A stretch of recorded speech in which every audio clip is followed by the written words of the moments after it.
안녕하세요. 순애나의 서재에 오신 걸 환영합니다. 여러분, 오춘기라는 말을 아시나요? 젊지도 않고 그렇다고 아직 늙지도 않았고 이를 놓을 수도 쉴 수도 없지만 한 발씩 밀려나는 어중간한 나이. 이때 겪는 권태와 허무, 우울을 사춘기가 아닌 오춘기에 비유하는데요. 꼭 50의 나이가 아니더라도 중년이나 노년의 나이에 반드시 명심해야 할 것들이 있습니다. 철학하는 50대는 미래가 두렵지 않다. 이 책의 저자는 이 나이에는 무조건 깨닫고 바꿔야 할 것들이 있다고 말합니다. 이 책에서는 은퇴 이후의 삶을 인간관계, 건강, 심리 등 여러 각도에서 바라보며 조언하고 있는데요. 이 가운데 핵심 내용만을 추려서 전해드리겠습니다. 같이 읽어볼까요?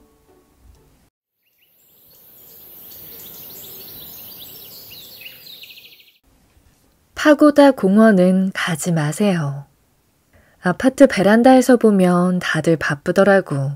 출근하는 회사원, 학교 가는 학생들, 물건 나르는 택배기사들, TV를 봐도 다들 어딘가에 소속되어 열심히 살더라. 나는 우리 집 거실팀이야. 팀장은 TV, 동료는 리모컨 하나고, 선배는 은행에서 24년 근무했다. 얼마 전 부지점장으로 퇴직했다. IMF 외환위기 때는 젊어서 그냥 넘어갔지만 2008년 금융위기 때는 어쩔 수 없이 퇴직금 중간정산을 했다. 그 돈으로 아파트에 투자했다. 퇴직금과 아파트를 판 돈으로 뭘 할까 생각 중이다. 말 그대로 그냥 생각 중이다. 돈만 날리는 건 아닐까 불안해하면서 2012년에 삼성생명 은퇴연구소가 은퇴자 3,826명을 대상으로 설문조사를 했다.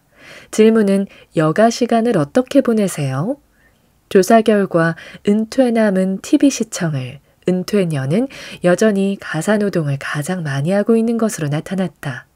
60세 은퇴 후 30년을 더 산다면 일과 시간을 하루 8시간만 잡아도 87,600시간을 보내야 한다. 아무리 영화와 드라마가 넘쳐나도 그렇지 87,600시간은 TV 앞에 있기엔 길어도 너무 긴 시간이다. 책을 쓰면 베스트셀러 작가가 될 수 있고 공부를 하면 학파를 하나 이룰 수도 있는 길고도 긴 시간이다. 선배는 안 되겠다 싶어 어디라도 가려고 집을 나왔단다. 송별회에서 후배들이 농담 반 진담 반. 부지점장님, 제발 파고다 공원엔 가지 마세요. 뉴스카메라에 잡히고 그러시면 안 돼요.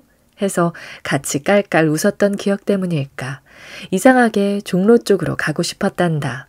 가지 말라면 더 가고 싶은 게 사람이다.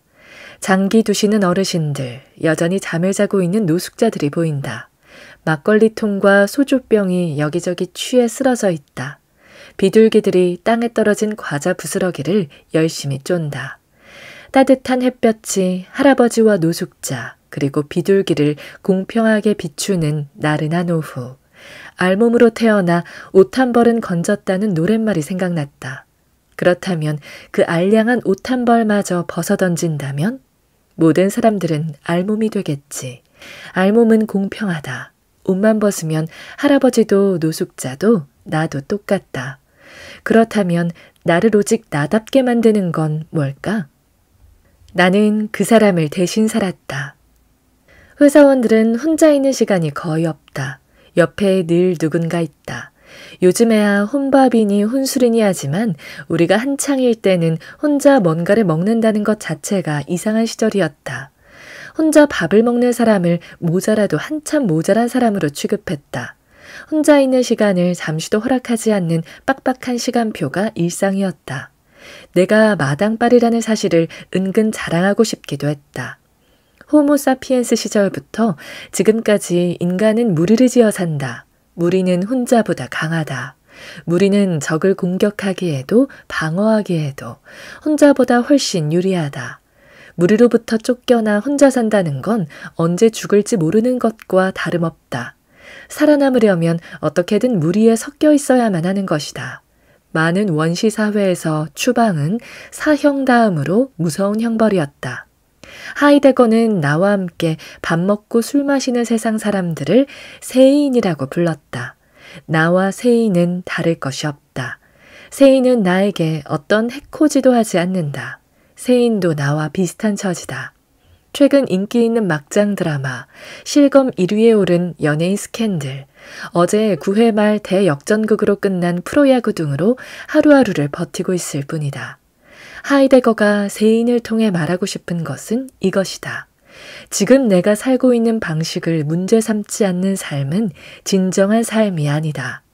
내 발로 출근하고 내 입으로 밥을 먹고 내 눈으로 영화를 보더라도 그건 내 삶이 아니라 세인의 삶일 수 있다. 내가 나로서 살고 있는가를 질문하지 않고 그저 국민으로, 시민으로, 회사원으로, 아들로, 남편으로, 아빠로 산 건 세인의 삶일 뿐이다. 좋은 게 좋은 거 아니냐는 삶은 결국 다른 사람의 삶을 대신 산 것이다. 아까 그 선배는 파고다 공원에 가서야 자기 알몸을 인정했다. 넥타이를 풀고 신발과 양말 그리고 속옷까지 모두 벗고서야 내가 다른 사람들과 똑같이 세인으로 살았다는 걸 깨닫는다.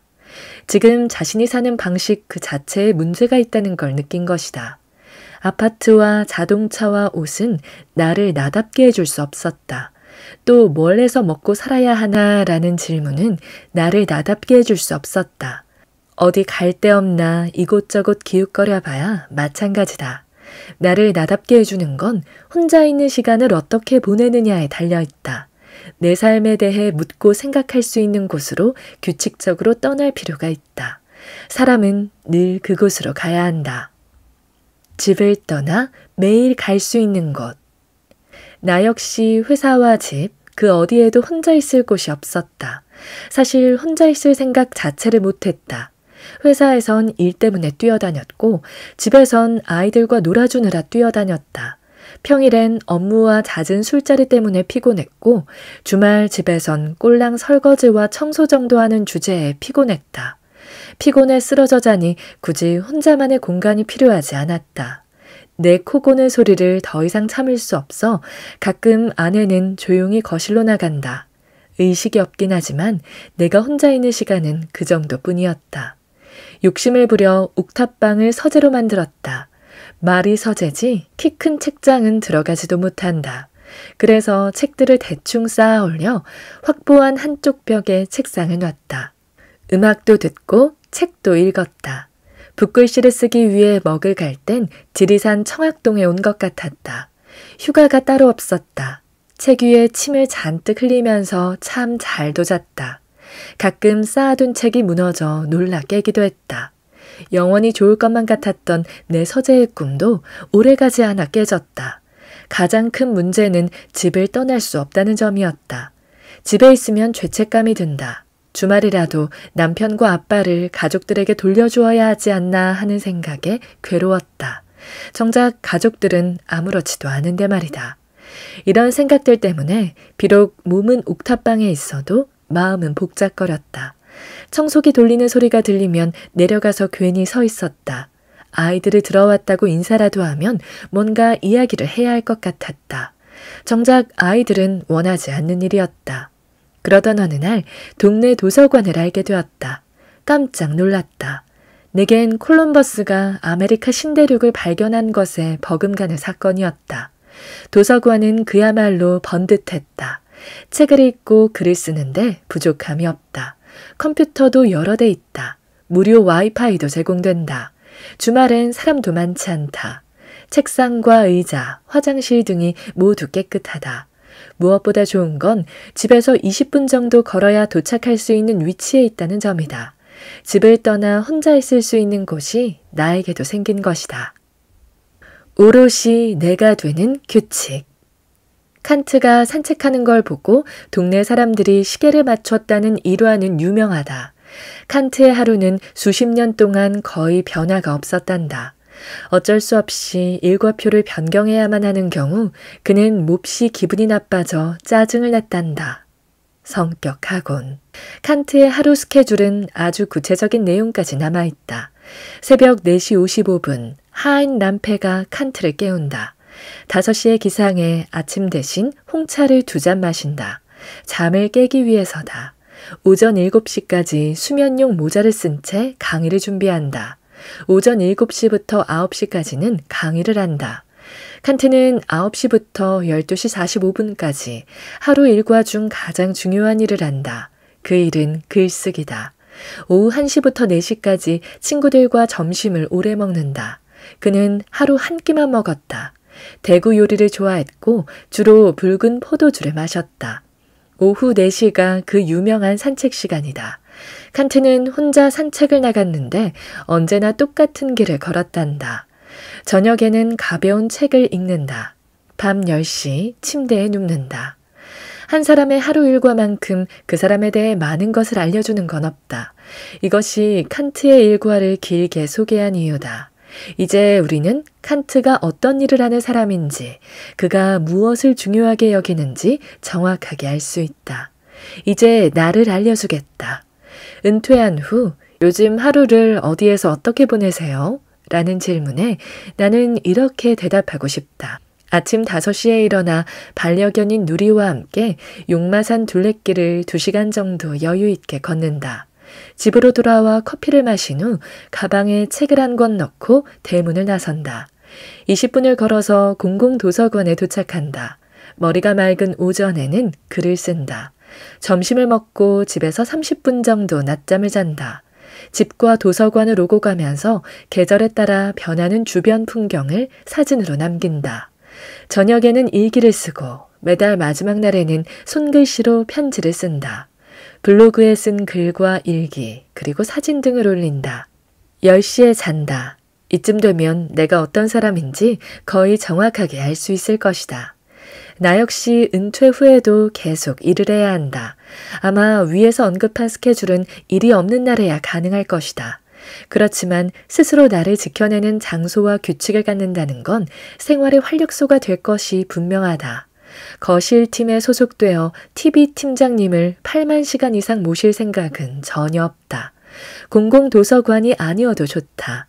집에서 조용히 혼자 있을 수 있다면 그것도 괜찮다. 집에서 책을 읽다가 동네 카페 중에 한 곳을 정해서 같은 자리에서 같은 커피를 정해진 시간에 마시는 건 어떨까? 마치 순례자처럼 기율을 정해놓고 매일 읽고 걷다 보면 방금 책에서 읽은 문장이 소설 속 인물들이 나와 함께 걷고 있다는 걸 느끼는 신비한 경험도 하게 되지 않을까. 오롯이 내가 두는 규칙은 정서적인 안정뿐만 아니라 신체적 불안 요인들까지 한꺼번에 해결할 수 있는 가성비 높은 방법이다. 혼자라는 혁명. 칸트의 하루를 보니 매우 답답하고 꽉 막힌 철학을 했을 거라 지레짐작할 수도 있겠다. 일면 맞는 말이다. 칸트 철학은 정교하기로 유명하다. 특히 순수 이성 비판과 같은 책은 마치 계단을 올라가듯 차례차례 읽어야 한다. 대충 건너뛰면 결국 건너뛴 부분으로 다시 돌아올 수밖에 없다. 그러나 칸트는 철학사에서 혁명가로 불린다. 칸트는 자기 철학을 코페르니쿠스의 지동설만큼 획기적인 사건이라고 스스로 평가했다. 아무도 의심하지 않았던 천동설을 지동설로 바꾼 인물이 코페르니쿠스다. 지동설이 위대한 이유는 우리 눈에 분명히 보이는 관찰 사실이 틀릴 수도 있다는 가능성을 열었기 때문이다. 우리는 매일 똑똑히 본다. 태양이 동쪽에서 떠올라 남쪽을 거쳐 서쪽으로 움직이는 것을 말이다. 반면 내가 딛고 서 있는 땅은 요지부동이다. 코페르니쿠스는 교회하고만 싸운 것이 아니다. 눈에 보이는 분명한 사실과 맞서 싸웠다. 눈에 보이는 것이 틀렸다는 사실을 이론적으로 증명한 것이다. 이런 것이 사유의 혁명이다. 칸트도 혁명을 해냈다.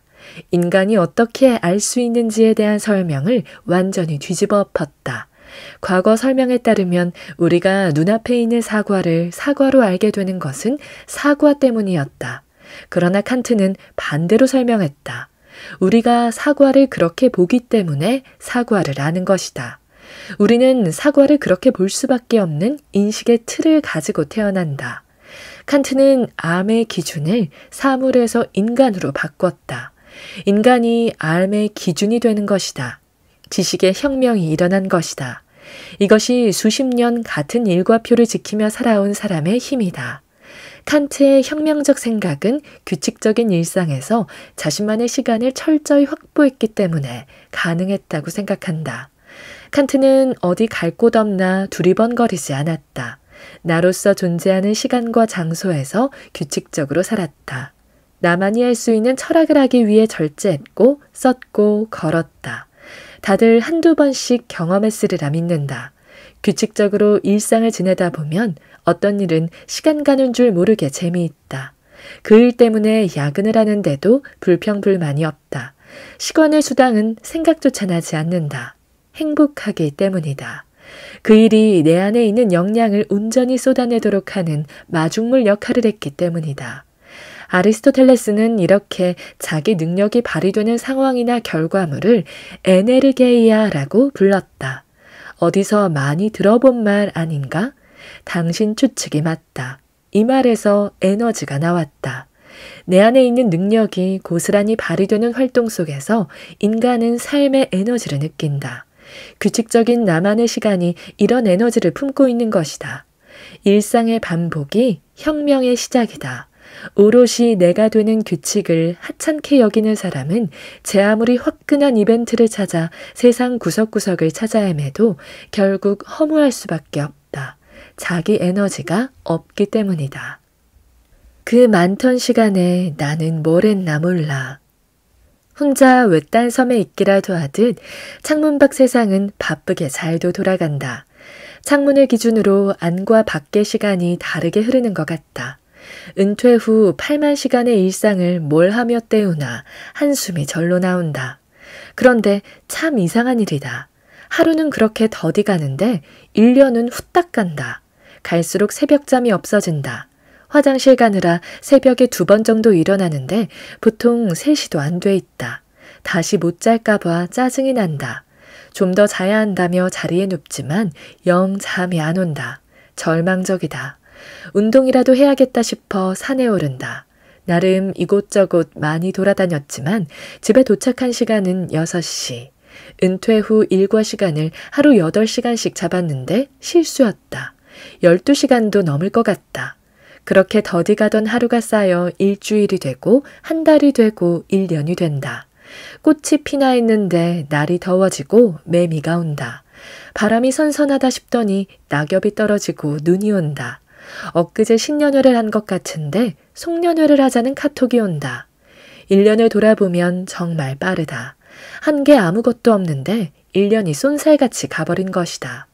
50대엔 시간이 시속 50km로 가고 60대엔 시속 60km로 간다고 하더니 체감 속도가 만만치 않다.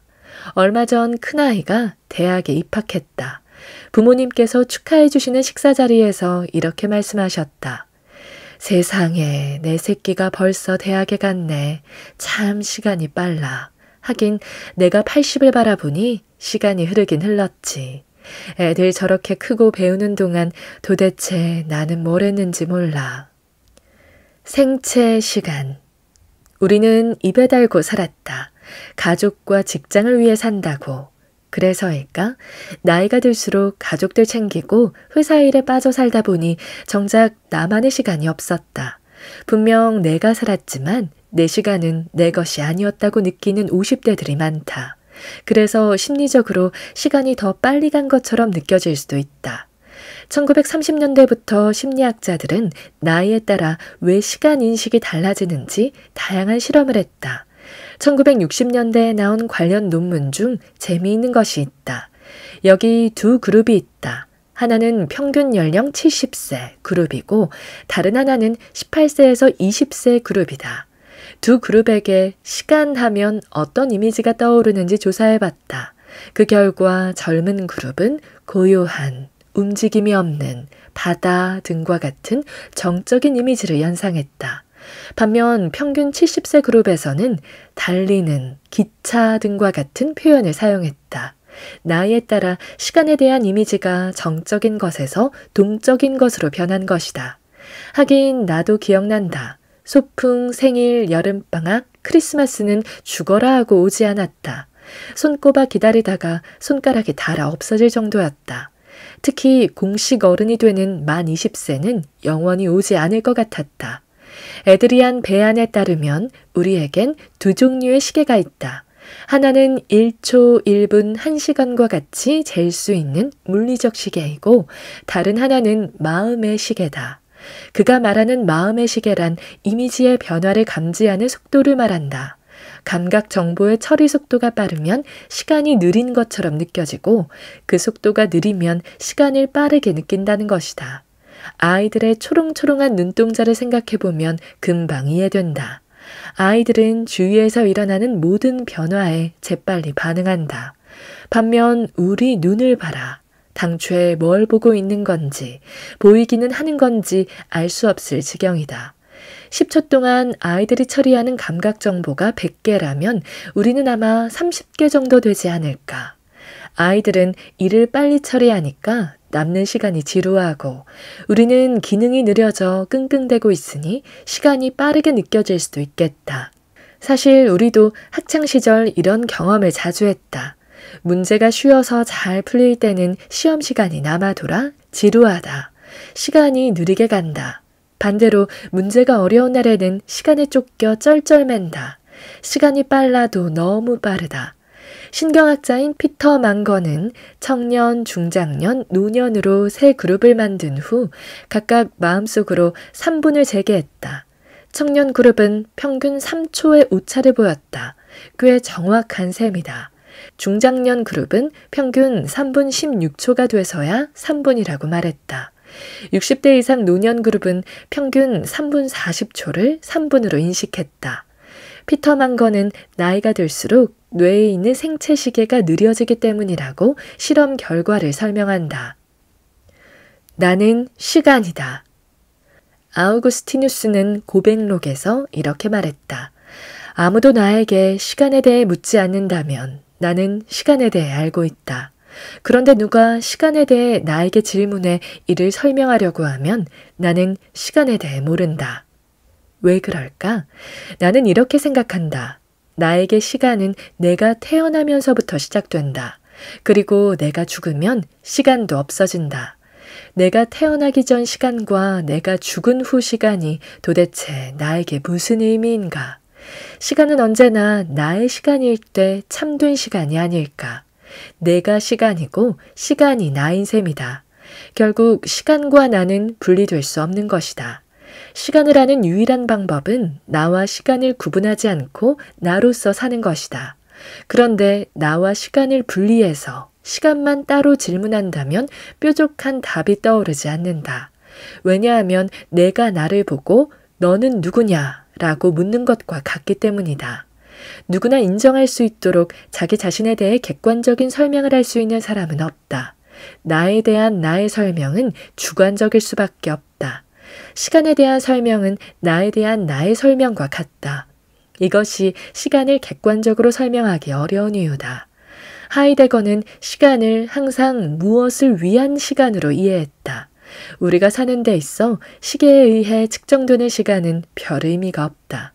우리가 시계로 시간을 잴 때조차 무엇을 하기 위해 재는 것이다. 삶에서 의미 있는 시간은 우리가 마음을 쓰고 있는 그 무언가와 관련되어 있다. 수험생 엄마가 자녀를 위해 기도하는 시간은 단순히 60초짜리 1분이 다시 60개 쌓인 1시간이 아니다. 엄마는 기도하면서 자녀 그리고 시험과 관계된 많은 생각들과 함께 거기에 존재한다. 환자의 시간은 치료 과정과 완쾌 후 있을 다양한 일들과 연결되어 있다. 우리는 60초 1분, 60분 1시간으로 살지 않는다. 항상 어떤 것에 마음을 쓰며 산다. 그렇다면 모든 인간과 연결된 절대적인 것이 있을까? 하이데거는 그것을 죽음으로 봤다. 어떻게 보면 인간의 시간이란 죽어가는 과정이다. 인간에게 시간은 내가 없어져가는 사건과 직결된다. 하이데거가 볼 때 인간의 모든 시간은 죽음의 영향권 안에 있다. 그럼에도 불구하고 인간에게는 참 이상한 점이 있다. 내가 사라져가고 있는 동안에도 인간은 늘 무엇에 대해 마음을 쓴다는 사실이다. 내가 죽어가고 있다면, 내가 없어지고 있다면 나 자신에게만 신경 써도 시간이 부족할 텐데 말이다. 이런 일은 왜 일어날까? 하이데거는 그 이유를 이렇게 설명했다. 인간은 세상에서 산다. 달리 말해 인간은 세계 내 존재다. 이 말의 의미는 인간이 존재하는 동안에는 항상 세상에 있는 것들과 연결되어 있다는 것이다. 자신의 일상을 한번 생각해 본다면 이 말이 사실이라는 걸 알 수 있을 것이다. 잠시라도 세상과 완벽하게 단절된 시간을 상상하기란 쉽지 않다. 다시 말해 인간은 세상 속에 있는 것들과 관계 맺은 채로 시간을 보내는 것이다. 하이데거는 인간이 세상에 있는 것들과 함께 시간을 보내는 방법을 마음씀이라고 표현했다. 우리는 늘 무엇인가에 마음을 쓰고 산다. 그게 호기심이든 필요해서든 걱정되고 불안해서든 말이다. 그에 따르면 시간은 나 그리고 나의 삶 그 자체다. 시간은 인간 존재 그 자체다. 감각이 없으면 시간은 죽는다. 은퇴 후 그 많은 시간이 통째로 사라지면 얼마나 황당하겠는가. 그러나 방금 본 철학자들의 생각을 빌리면 시간을 내 삶에 꾹꾹 눌러 담을 수 있는 방법이 보인다. 철학자들이 시간을 보는 관점은 나와 시간을 구분하지 않는 것이다. 나는 시간을 때우는 사람이 아니다. 나는 시간이라는 주머니 속에 담겨 있는 야구공이 아니다. 나와 시간은 인생이라는 용광로 속에서 한 몸을 이루고 있다. 나와 시간은 분리되지 않는다. 내 삶이 시간이고 시간이 내 삶이다. 시간 속에서 느낀 감각과 경험에 따라 나라는 존재 자체가 다르게 만들어진다. 내가 시간이고 시간이 나인 삶이란 무엇일까? 그건 감각을 살리는 삶이다. 달리 말해 머릿속 생각만 중요시하는 삶에서 벗어나는 것이다. 데카르트는 자신의 존재를 생각하는 활동에서 찾았다. 나는 생각한다. 고로 존재한다 에서 말하는 생각은 이성의 활동이다. 그는 의심하고 의심하고 또 의심해서 가장 분명하고 확실한 것만 남기고자 했다. 그는 이러한 방법적 회의를 거쳐 이성이 발견한 객관적인 진리가 나의 존재 가치라고 믿었다. 그가 가장 의심한 것은 감각이었다. 데카르트 이후 우리는 이성적 생각, 합리적 판단에 인생을 건다. 허투루 생각해선 안 된다. 누구 인생 망칠 일 있나. 이런 불안이 쌓이다 보니 머리로 계산만 할 뿐 아무것도 못할 때가 많다. 결정장애라는 말을 우린 심심치 않게 쓴다. 그러나 한번 생각해보자. 생각이 먼저일까? 여기 내가 있다는 사실이 먼저일까? 내가 여기에 실제 존재하고 있어야 본질이 뭔지 생각도 가능한 것 아닌가. 그래서 사르트르는 실존이 본질을 앞선다고 말했다. 균형을 잃을 때 넘어진다. 일방적인 쏠림 현상은 반드시 문제를 낳는다. 인간 존재의 근거로서 이성적 생각만을 강조하자 우리 삶에서 감각이 사라져갔다. 인간의 삶이 사막처럼 건조해진 것이다. 그러나 계산하고 따지는 이성적 삶이 나와 가족과 이웃 모두를 행복하게 만드는데 얼마나 쓸모 있을까? 우리가 오매불망 바라는 객관적 진실로부터 우리는 무엇을 느끼는가? 안정감인가? 사는 맛인가? 오히려 불안 아닌가?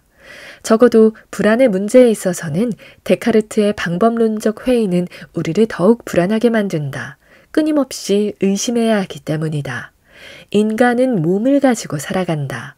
진짜 사는 맛은 몸 전체에 퍼져 있다. 살아가는 데 있어 감각은 얼마나 중요한가? 감각이야말로 칼 같은 계산과 빈틈없는 논리에 시달린 우리가 행복의 바람을 느낄 수 있도록 해주는 열린 창문이 아닌가? 많은 사람들이 먹방을 좋아하는 이유 중 하나도 상실했던 삶의 맛을 깨워주기 때문이다. 삶은 맛있는 음식을 보고 삼키는 군침, 매운 것을 먹고 흘리는 땀, 삼겹살과 마늘 냄새, 그리고 적시에 터져나오는 친구들의 감탄사로 이루어진다. 어떤 측면에서 보면 우리의 삶은 감각의 제국이다. 감각과 영감을 살리는 비법. 그렇지만 남이 먹는 것만 보고 있을 순 없는 노릇이다. 나의 감각을 살려야 한다. 내 몸에 시간을 확실히 담는 방법 중 하나는 시각, 청각, 후각, 미각, 촉각을 통합적으로 살리는 활동을 하는 것이다. 아침 산책은 바로 이런 감각들을 회복시키는 데 좋다. 많은 나라의 신화가 인간의 몸이 땅에서 나왔다고 말한다. 걷기는 내 몸이 고향을 맛보는 여행이다. 아침은 삶의 리듬과 몸의 울림을 느끼기에 좋은 시간이다. 땅을 한 걸음씩 디딜 때마다 막 깨어난 대지의 기지개와 만난다. 발바닥으로 올라오는 땅의 새 기운이 삶을 자라게 한다. 이 기운은 발목을 잡아주고 종아리를 튼튼하게 한다. 무릎을 쓰다듬고 허벅지를 격려한 다음 허리에서 춤을 춘다. 나는 이 허리춤 덕에 수술하지 않고 허리 디스크를 20년간 다스릴 수 있었다. 아침 산책은 오염된 눈과 귀를 씻어주기도 한다. 아침에는 이슬이 맺힌다. 솔잎 끝에 대롱대롱 매달린 이슬은 눈도 축여준다. 이슬로는 목만 축이는 게 아니다. 뭐니 해도 아침 산책의 백미는 새소리다. 직박구리 소리, 딱따구리 소리, 까치 소리에 귀가 호강한다. 직박구리는 참새만큼 많은 서울 텃새다. 암수가 서로 마주 앉아 화합 맞추듯 울면 여기가 동네 뒷산인지 무릉도원인지 알 길이 없다. 땅이 간절하면 나는 가끔 신발을 벗었다. 맨발로 걸었다. 가끔 맨발로 걷는 사람들을 보면서 얼마나 건강하게 살려고 저러나 참 극성이다. 핀잔 주던 나였다. 해본 사람은 안다. 맨발에 닿는 흙은 정말 색다른 감각을 준다. 어제 살짝 비가 내렸다면 물기가 올라와 발가락을 씻긴다. 부드럽고 알싸한 소름이 돋는다. 행복을 만질 수 있다면 아마 이런 느낌일 것이다. 굵은 모래길을 걸으면 온몸이 쩔쩔맨다. 발바닥 지압이 몸에 좋다고 아무리 달래도 아프긴 매한가지다. 고통스러워 신발을 애원하듯 본다. 문득 이런 생각이 들었다. 신발에 맨발이 갇혀있듯 삶이 어딘가에 갇혀있진 않은지. 저런 생각도 들었다. 신발이 맨발을 보호하듯 내 삶도 누가 보호하고 있진 않은지. 갇혀있던 보호받던 신발 때문에 맨발이 너무 피곤하지 않길 바랐다. 감각을 깨우면 영감도 살아나는 모양이다.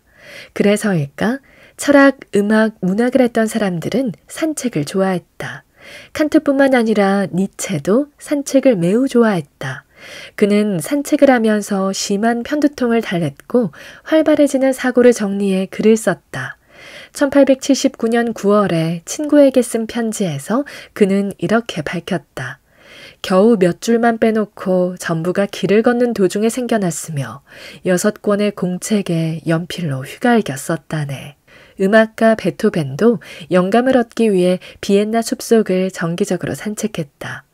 영국 소설가 찰스 디킨스는 밤에 산책하는 걸 좋아했다. 그는 걷는 것이 정신을 지켜준다고 말했다. 나는 가끔 마포대교를 걸어서 출근했다. 마포대교는 자살하는 사람들이 많기로 소문난 다리다. 그래서 건널 때마다 마음이 무겁다. 출근과 자살이라는 단어 사이에서 생각도 많았다. 그 많던 생각들을 무심코 쳐다본 하늘이 깨끗이 날려버리곤 했다. 너무 많은 생각이 자연이 준 선물을 수취인 불명 처리하고 있진 않은지 아까웠다. 한강에 부서지는 아침 햇살은 거대한 황금 잉어를 그렸다. 이 그림을 찍어 사진 일기로 썼다. 나는 걷기가 현대인의 감각을 깨우는 1등 공신이라고 생각한다. 나와 삶에 대한 성찰은 덤이다.